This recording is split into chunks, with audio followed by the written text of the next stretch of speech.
ఇది కలవ పువ్వుల కాడ. ఈ కాడతోటి ఒత్తులు తయారు చేద్దాం. ముందుగా పైన కొంచెం తెంపుకుంటే ఇలా వస్తుంది.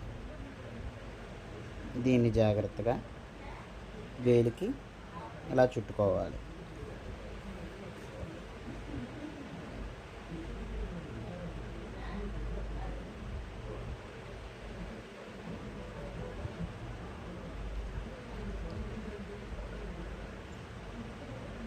ఇలా చుట్టుకొని జాగ్రత్తగా ఇది తీసింది మీ తొడ మీద కొంచెం రాసుకుంటే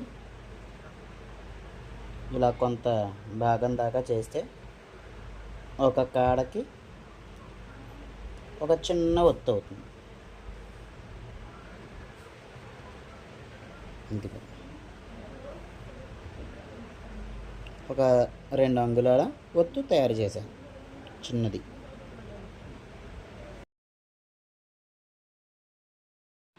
ఈరోజు మనం కలవ పువ్వులతోటి తెచ్చిన ఈ కాడలతోటి ఈ 2 ఒత్తులు కూడా తయారు చేసాం. రేపు ఉదయం దేవుడి దగ్గర వెలిగించి అవి ఎలా ఉన్నాయా అన్నది మనం చూద్దాం. నిన్న చేసిన ఒత్తుల్ని ఈరోజు మనం వెలిగిస్తున్నాం. ఓం ధ్రువంతే రాజావరణో ధ్రువంతే వ బృహస్పతి ధ్రువంతే ఇంద్రశ్చ అగ్నిశ్చ రాష్ట్రం ధారయతాం ధ్రువం. జ్యోతిస్వరూప శ్రీ లక్ష్మీనారాయణ పరబ్రహ్మాయ నమో నమః. దీపారాధన ముహూర్త శుభముహూర్తో అస్తు.